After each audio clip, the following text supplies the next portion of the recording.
Alright, it's that special time of year once again. Merry Christmas, Happy Hanukkah, Happy Holidays. This is the time where feuds are forgotten, goodwill is spread, and families are together. Of course, with this occasion comes a slew of holiday films, ranging from Rudolph to Home Alone. Many of these have become an annual tradition for audiences around the world. So I thought I'd give my 2 cents and share my personal favorite Christmas movie of all time, Lethal Weapon.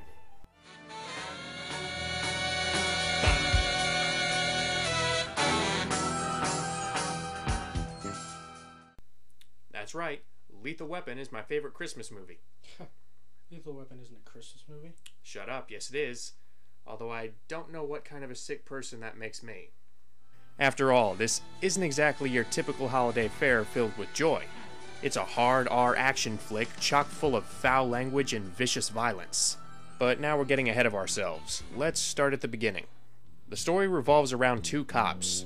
Martin Riggs, a young loose cannon who seems to have a death wish, and Roger Murtaugh, an older veteran who's just trying to make it through each day in one piece. Now, these guys are reluctantly partnered on a case involving an apparent suicide, and you can imagine how they might have some issues. However, when the investigation turns deadly, Riggs and Murtaugh must overcome their differences and learn to trust each other if they hope to survive. At first glance, the premise might seem like your standard buddy cop tale, but it's the execution that makes all the difference in the world. When it comes to that, you can't get much better than Richard Donner. His directorial expertise is one of the aspects that make this movie so special. He's able to inject many of the action scenes with his own unique flair, making them feel very big, significant, and cinematic. It's similar to the sense of spectacle that he brought to Superman. Remember how grand that movie was? Well, while this is definitely more down and dirty, the direction never suffers for it. Donner lets his shots breathe, giving the audience a chance to admire the picturesque angles and heart-stopping action.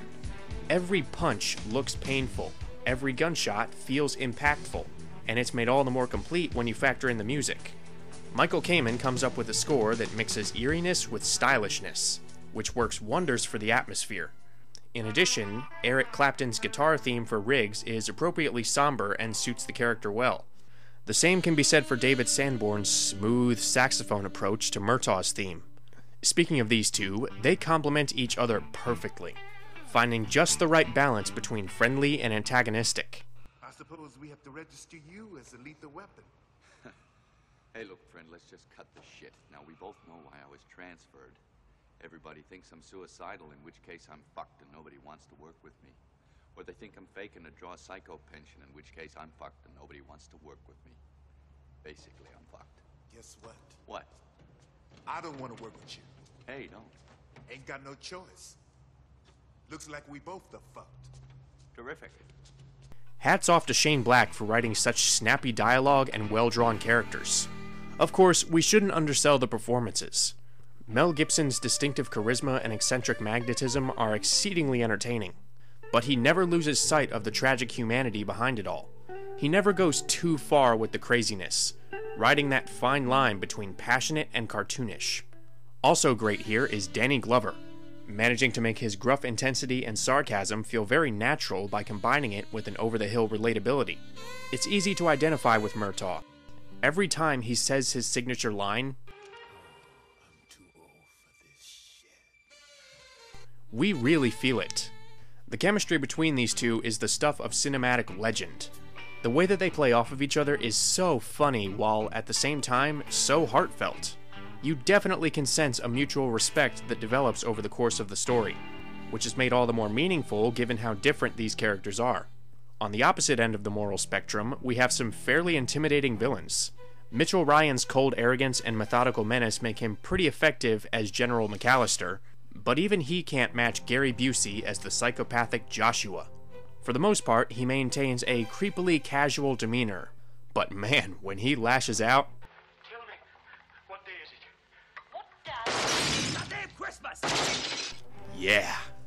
Additionally, I have to give credit to the minor players like Darlene Love, Tracy Wolf, and Tom Atkins, who all bring a surprising amount of personality to their respective roles in spite of their relatively limited screen time.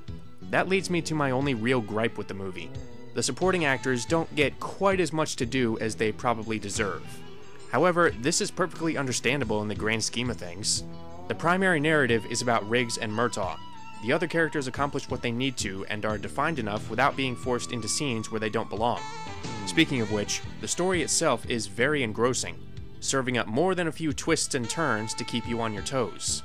There's this constant feeling that anyone can get blown away at any time, leaving you more invested in solving the mystery. When the dust settles, Lethal Weapon establishes itself as one of the greatest action flicks to come out of the 80s. Featuring charismatic performances, skillful direction, hard-hitting action, and a witty script, it's a Christmas classic that's just as entertaining now as it was when I first saw it. Thanks for watching, feel free to like, subscribe, and/or comment. Until next time. Jingle bell, jingle bell rock. Jingle bells swing and jingle bells ring. Snowing and blowing a bushels of fun. Now the jingle hop has begun.